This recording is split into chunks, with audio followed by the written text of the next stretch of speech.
What was your actual, you said your degree was in real estate and marketing? Yeah. Okay. So 2 separate, but it was nice because all the classes I took at college for real estate, I was able to just go ahead and take my licensure test Okay. to be a real estate agent. So it was like kind of combined with the schooling, or you said you had to do it after, I'm sorry. Like what, to my take the test? actual licensure test for, was after. it was after, okay. But I didn't have to take any of the classes because I already took them in college. Because you already took them all. Yeah, okay. the 120 hours, whatever it is. We have an awesome agent here today.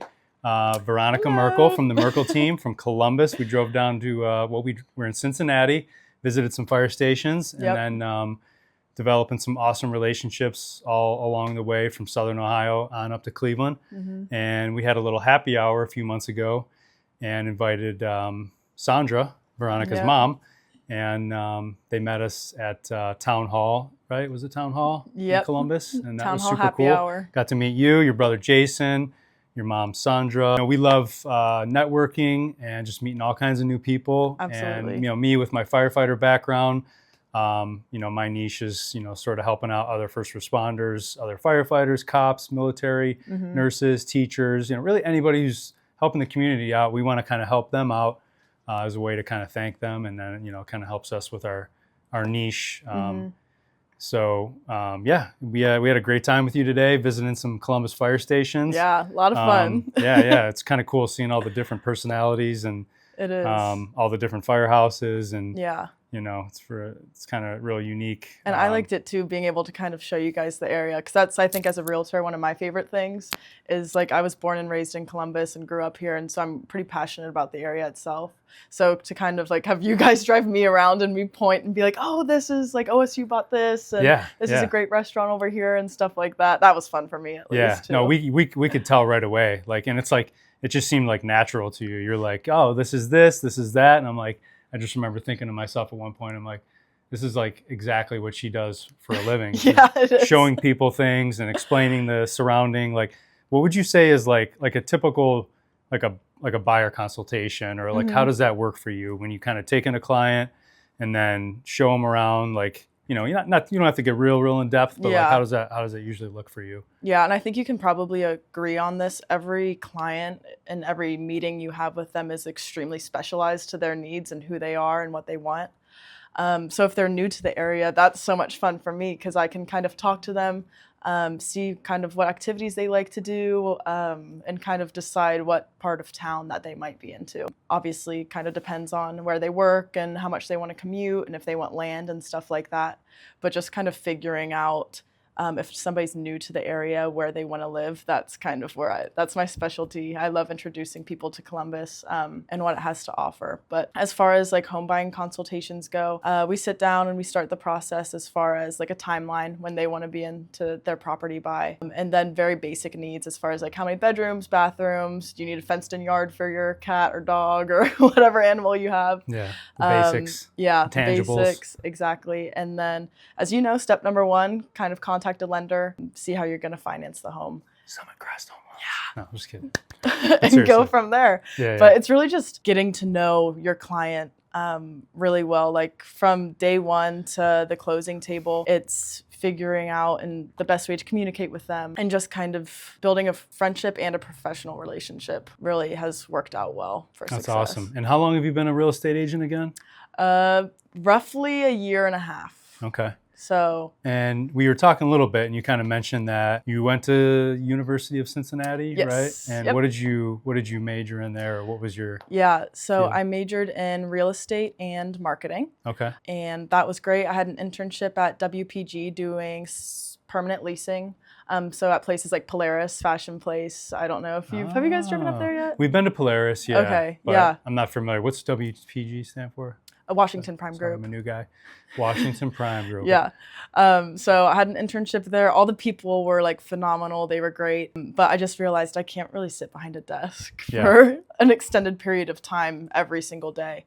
I love being out in the field, talking to people. And then I work good at night. is when I'm kind of like on my laptop and stuff. So I kind of realized maybe residential real estate is something I might be more into, and kind of started leaning into that and got my license right after college. So that's awesome. And you kind of originally thought that you kind of wanted to strike out on your own path and yeah, not do the same exact, not following the family tradition. Yeah. And so how did that go? Yeah, I come by real estate naturally just because my dad grew up, his dad was in commercial real estate, growing up property management at Patterson Merkle. And then he sold his share, and my dad's been in low-income housing tax credit for a very long time now. And so I kind of was more interested like in the commercial route because of that. But my mom in 2008 got a job and got her license as a residential real estate agent. Wow, right after the crash. Yes, yeah. She was like, this is my time to get into real estate. Buying the dips. Yeah, right. So she started off doing a lot of foreclosures and stuff like that. And I was 10 at the time, so I kind of got to watch, number one, her career like unfold. And I learned a lot through her because I was always in the back of the minivan when she was showing houses and stuff like that. Okay. So like was going on field trips. Yep, her little minion. But I wasn't that... I kind of, like you said, wanted to pave my own path and do my own thing, whether that was sales in a different industry or marketing, more of the creative side of things. And then I kind of had that internship, and I was like, it just cleared up a lot of things as far as what I want my life to look like down the line in the career I want. Yeah. And watching my mom, obviously, over the years help people out. And I feel like she really has had an impact on people's lives locally. And the relationship she's made has just been phenomenal. And I realized I am a lot like my mom, whether I want to realize it or not. It kind of happens, unfortunately. It does. Fortunately, unfortunately, but exactly. Take the best traits and kind of weave them into, integrating. Yeah, with, I have none of her bad traits. We'll say that. Only the good ones.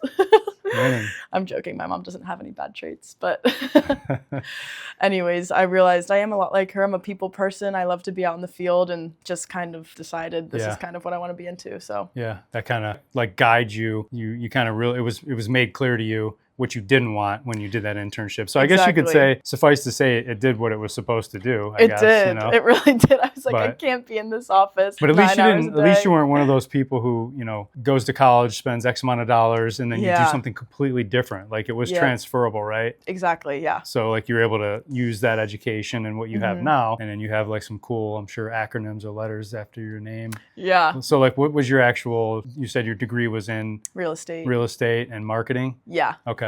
So two separate, but it was nice because all the classes I took at college for real estate, I was able to just go ahead and take my licensure test. Okay.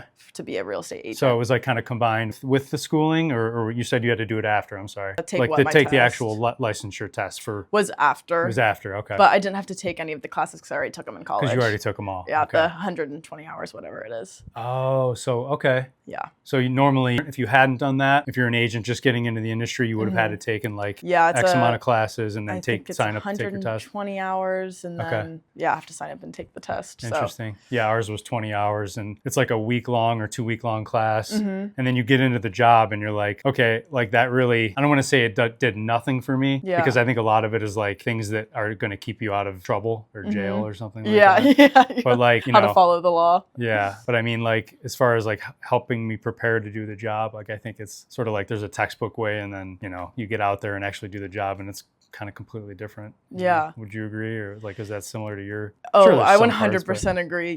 We learn like about mortgages and financing in our classes as well. Okay. But it's all the basics, and then they just kind of like throw you out there, and you're like, okay, wolves. Now without a life jacket, and you just got to learn how to swim. Yeah. Because so much of real estate is so situational. Yeah. So yeah, it's really important that you have good like mentors and a good broker and good agents above you that will help guide you. Some good leadership, some good coaching. Absolutely. And like you said, you got your mom. Like, I mean, it doesn't get much better than that, especially since she's a successful agent in the industry. Yep, absolutely. And she was phenomenal. Like, by the way, when I reached out to her, the way we got connected, I take time out of each week and cold call some new agents, because, part of growing your business is you got to meet new people. And I cold called her, and she just happened to pick the phone up, and I felt like super lucky because she had some, she had a really good reputation. I looked her up on Google, and she had some phenomenal production numbers. Yeah. And it was just one of those situations where I just called her up, she answered, and we just clicked. We had a great conversation. Yeah. And, now here we are, and that's one of my favorite things about business is like if you're open-minded and you're good with people and you're adaptable, I feel like the sky's the limit. Absolutely. So did you go to high school here? Yeah, so Okay. I grew up, I went to, if we're going all the way back, I went to St. Agatha for grade school, which is in the Northam Park area of Upper Arlington. And then that fed into Bishop Watterson for high school. And then from there, I went to the University of Cincinnati. But yeah, played volleyball forever. That kind of was my big thing growing up, was sports. And I played ultimate frisbee for a bit. Just like to stay active, still do. But that is mostly what I was into when I was younger. Very cool. Have you seen like a lot of changes since, like, I guess that from then to now in this? Because Columbus seems like every time we drive through, it just seems like such a growing, like flourishing economy and community. You got pro sports here. You got the Columbus Blue Jackets. You've got, you know, all kinds of big, large industries buying up land. You've got, I mean, what does that look like? Have you seen a lot of changes? Oh, 100%. Number one, with like the height of buildings, you can always tell a city is growing by like how tall are the buildings that they're developing now, which is great for inventory. But I think especially, and the one thing that everybody will say is, oh my God, the traffic is so bad. Like Really? the traffic's gotten so bad, which is funny because we've never had like horrible traffic, like a different metro, like in LA or like Chicago or something like that. And I think you can probably agree in Cleveland, like even there, it's not too bad. No, it's not horrible, but also we pretty much live in our house, which is where our office is and our bedroom. So we don't leave the house a lot. We just do a lot of business. But yeah, I mean, I feel like I don't really see horrible traffic here, but I could see like one of the main thoroughfares in Cleveland is 480, and we call it, well, I don't even want to say it because this might not be politically correct, but well, I'll say it. It's the Hillbilly Highway. I swear it. Like every time, never fails. I'm on my way to somewhere on the west side, and I feel like I have plenty of time, and I, you know, of course, sure enough, between like, and I look at I GPS it, and it looks like a perfectly clear path, and then I get to the interchange from 271 to 480, and there's like red, because there's like an accident. So there's always something going on. Always. What are your like favorite parts about Columbus as a community? Is it like, is there like outdoor stuff to do? Like, what would you say to a potential buyer looking into buying here? I would say it's really, for the longest time, and I still think so now, even though so many big companies like Amazon and Google and Intel have invested like billions of dollars, I still think it's very much so a hidden gem as far as affordability and things to do and see and et cetera. Like, I think that we have a great restaurant scene. And I know every city says that, but I really think we do. We have some great, there's a small Filipino restaurant in Grandview called Bonifacio that I love. There's a really good one in Worthington called Joya's. That's great. Just a lot of like small ethnic restaurants that are just 10 out of 10. I love to bike ride too. So we have the Olentangy Trail that is full of like runners and bikers, and it goes through a bunch of different parks. Like the Park of Roses in Clintonville is great. So it's just a really great place to live. You know, like nobody's going to come and visit Columbus, Ohio for the most part. I've seen a couple of like things online, like, oh, your Midwest summer vacation or like stuff like that. But realistically, if you don't have family here, you're not going to come and be a tourist in Columbus.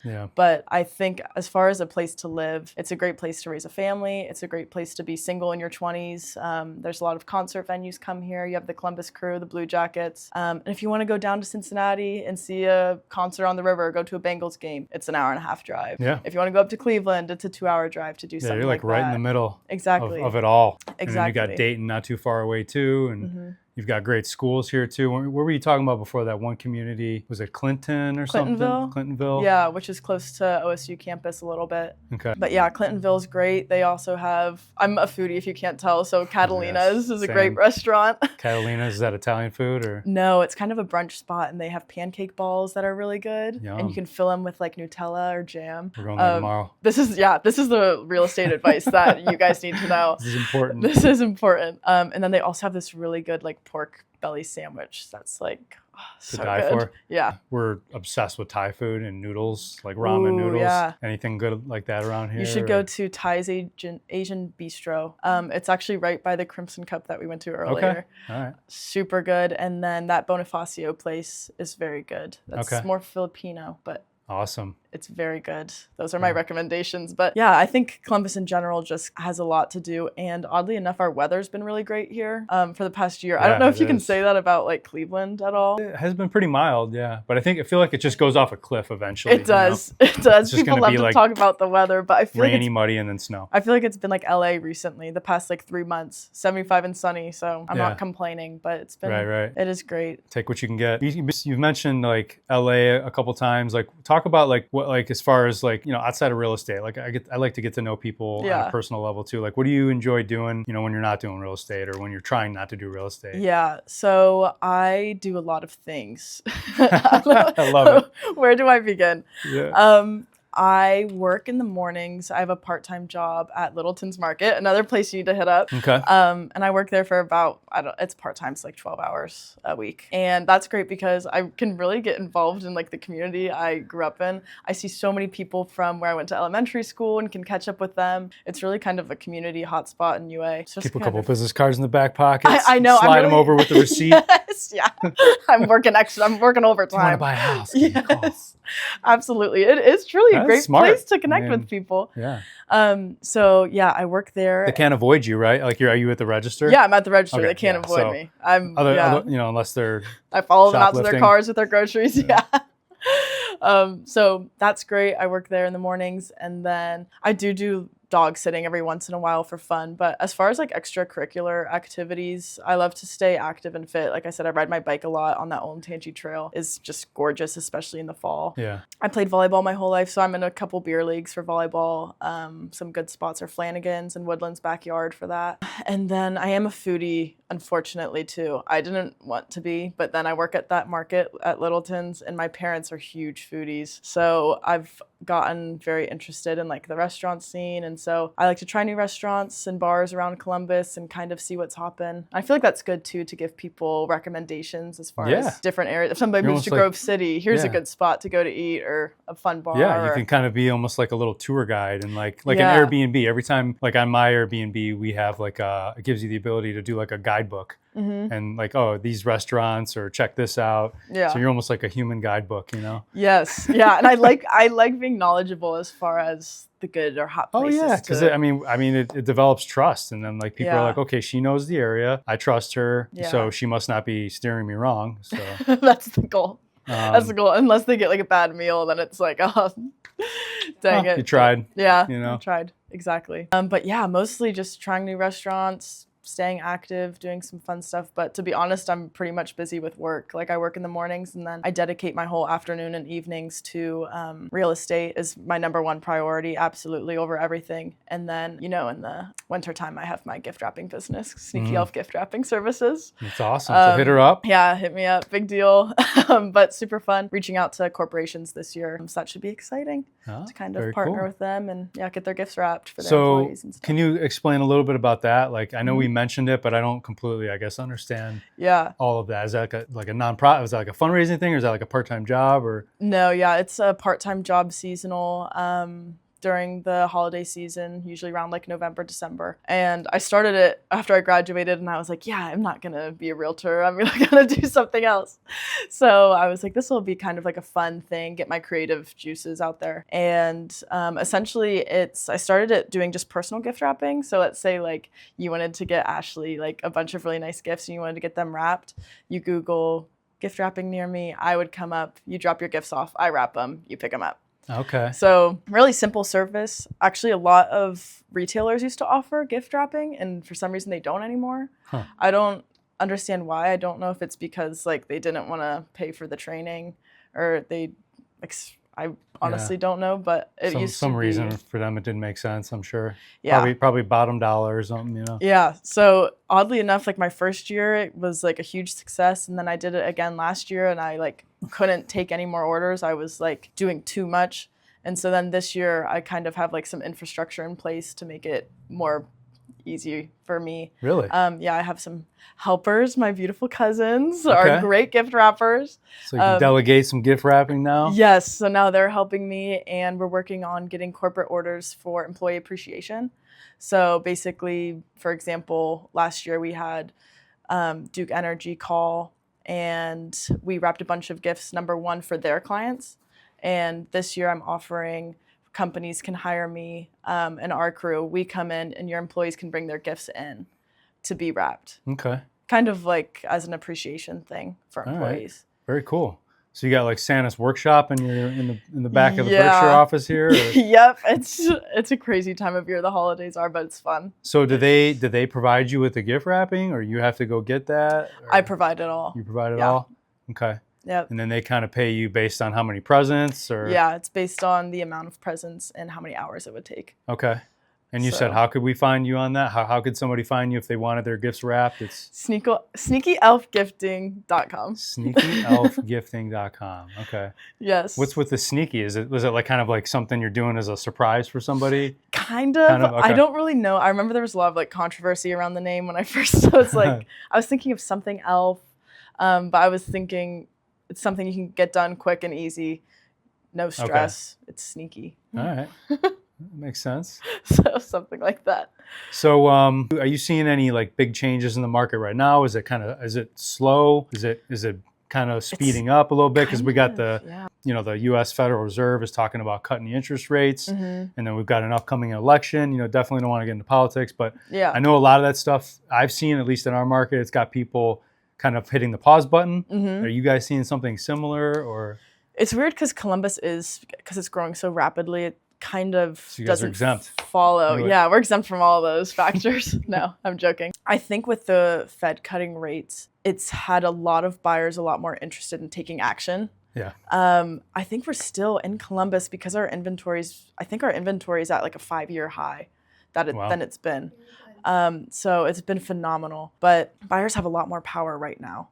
Yeah. They have a lot more options, way more than you've been seeing like during COVID, where you would get 40 or 50 offers on a home, and it was insane. You're not seeing that right now at all. Buyers have a lot more freedom and a lot more buying power, which is great. Wow. I don't know. I'm expecting that personally to change a little bit after the election and with the Fed saying they're going to cut rates again. But right now we're kind of in this like odd place where for the first time in a really long time, buyers have had a lot more power than they usually do. Yeah. And that's due to inventory. That's a big market shift, it seems like. It is. Yeah, definitely sellers have had the sort of the preference on everything. Yeah. I'll take this offer. Yeah. 20,000 over asking. Yes. It's like, okay. Insane. And I work mostly with first-time home buyers right now. And so it's super exciting and fun for me because we're finally in a situation where it's like, okay, unless it's a completely beautiful turnkey property, like in the heart of a desirable area, we actually have a lot more freedom kind of with what houses people are interested in. So. Okay. And we were talking before and you said you see back a little bit, a year or so ago, maybe you weren't seeing so much FHA activity because of the competitiveness of the market, but you're seeing a little bit more of that now. Yeah, so you're seeing FHA, conventional. Mm-hmm. All being accepted just because there's a little bit less competition right now. Okay. Which is, great for home buyers for sure. Yeah, they get to have a little bit more, I guess, options. And because a lot of times, FHA comes with a little bit, I think it carries a bad stigma with it. I mean, at the end of the day, it's fair market value and health and safety. But I think because they're a government-backed loan, they feel like they have to do their due diligence a little bit more, so they can be a little bit more, they can pick out certain things that like maybe on a conventional loan wouldn't be addressed in an appraisal on that. Exactly. So that's good that your clients are able to use that because, FHA is good in some cases for some people because, they might have a lot more debt than they couldn't maybe get a conventional loan approval. So it's nice that they're having a little bit more options and it's good to see that. Absolutely. Do you want to talk about anything with kind of what you offer for like first responders? Yeah. So because I know I'm not as educated as far as like different loan packages you can offer people. And that's one thing I know a lot of my clients are kind of interested in knowing. Sure. It's good for me to know too if I have like any people down the line. Yeah. That's what I always say. Like I never want to step on toes, but if you've got a client who has a pre-approval and they might want a second look, I'm always happy to do that. See if I can save them some money. At the end of the day, it's business. I wouldn't expect somebody to choose me over another bank and spend more money. But being that my company is Summit Crest Home Loans, my parent company is Nexa Mortgage, and we've got a couple hundred lenders, so we've got a lot of options. We've got wholesale lending relationships with multiple different lenders, and I usually work with about a handful of them that I'm really comfortable with. I understand their process well, and I have got some programs. One particularly for an FHA that can get a given client down payment assistance. It can cover their entire down payment of 3.5%. They've got to meet certain criteria. They've got to have a minimum credit score, and then I can combine that, especially if they're like a first responder, police officer, firefighter, military, healthcare worker, teacher, even post office. I mean, people who are just vital to our infrastructure as a society. I like to try to help them. So I'm doing a up to $500 credit at closing for firefighters and cops and all those categories. So they can awesome. and in some ways, in some scenarios, they could combine that down payment assistance where it's a grant. It doesn't need to be repaid. It doesn't need to be paid back, because some down payment assistance programs where they say they're going to cover your down payment, those can be essentially second mortgages where those do require repayment. Yeah. So if they sell the house within a certain amount of years. So one of the programs I offer is it doesn't need to be paid back, and we can combine it with that appraisal credit. So it could be a really good situation for somebody who might be a little tight on cash to close, or just they don't want to spend all their money and be house poor. Yeah. When you're buying a house, you've got your down payment, you've got your closing costs, and then next thing you know, you could be you could have 20 grand in the bank, and then you're down to like, $1,000 after you buy your house. So it can be nerve wracking. So I've got one of those, and then I've got a conventional loan product where it's a 0% down up to $15,000. It'll cover their down payment up to $15,000. And then I can also integrate that appraisal credit at closing for that as well, and reduce their cash to close. So, and I just, being a first responder, I just want to help them. Yeah. I understand that, they work long hours. They might, especially firefighters working all night, even nurses, they might have a little less flexibility on when they can, have a consultation or have a phone call. So I'm always willing to, work a little late if I need to, or on the weekends, or, for example, we were driving back from Wyoming, where I'm also licensed. And we were in Nebraska, and it was a Sunday, and an agent I work with reached out to me and said, hey, my client is pre-approved through, this lender, but it's expired, and we want to put an offer in on this house today. And she said, well, are you able to do a pre-approval today? And I said, absolutely, let's go. Yeah. So I connected my computer to my hotspot. We're driving through middle of nowhere, Nebraska, looking at all the windmills. Yeah. And I was able to get them. You're like, I hope I have connection right now. Yeah. Please don't drop. Please, for the love of God, AT&T, help a brother out. And I was able to get them pre-approved. They placed the offer. I told her to let me know when she placed the offer. And as she was submitting it, the listing agent was getting a call from me explaining how well qualified that particular client was of ours. And we helped him secure the deal. They got under contract, and we closed. We were clear to close in like 25 days, which is, speed is nice in real estate. Absolutely. That's phenomenal. So she was, needless to say, that was our first deal together. She was very happy. And so point being, I'm happy to work on the, nights and weekends, because let's be honest, like real estate doesn't necessarily happen between 9 to 5 on Monday through Friday. It's pretty much only nights and weekends. I'm like, okay, right? My only free time is in the mornings. Yeah. When people are at work, normal people are at work with normal schedules. But I do agree with you as far as, because obviously you're passionate about helping people, number one, because you're a firefighter. Number two, you're helping first responders, and everyone in general, but specifically you like to reach out to them. And I think that's what I particularly liked about what we did today, is because their schedules are so difficult to kind of like work around, coming up and showing up for them to where they are. If you want to talk kind of about what we did a little bit today. Yeah, definitely. So like a lot of, in my business approach, I like to try to combine a lot of traditional methods of connecting with people, like picking up the phone and reaching out to new agents that I've never, spoken with before. With, I combine that with a strong social media presence, and then boots on the ground. Like, let's go meet people. Let's shake hands. Let's have people recognize us. Which I love. That's my favorite. Yeah, right. I mean, that's the lasting impression. Like, your brand is what, what sticks in people's minds. Even if they've forgotten about you, they remember your brand. So kind of what we did today, offering them a unique, discount package along with a nice tasty treat of pizza. Yeah. We kind of went around to 4 different fire departments in Columbus, shook hands with, multiple firefighters, and, just meeting people, having them remember us, and we'll continue to kind of go, stop by those stations in the near future. Yeah. And, hopefully build some trust with them. And when it's time for them to buy a house, they'll remember us, and they'll know that, we brought them some pizza, and, we fed them. Yeah, we fed them. They were hungry. And fastest way to a firefighter's heart is right through his stomach. Yeah, that. That they can trust that we'll take care of them. And, we've obviously, collaborating with the Merkle group. You guys are very well established in the Columbus and the Upper Arlington area. Yeah. So I thought that was a great way that we we're able to kind of collaborate and work together on that. completely So agree. we really appreciate you, first of all, your entire family, for being open to meeting with us. I mean, it's amazing. It was really cool to meet with you guys. It's always the most successful professionals that I meet are ones that are open to opportunities, open to meeting with new people. And you guys,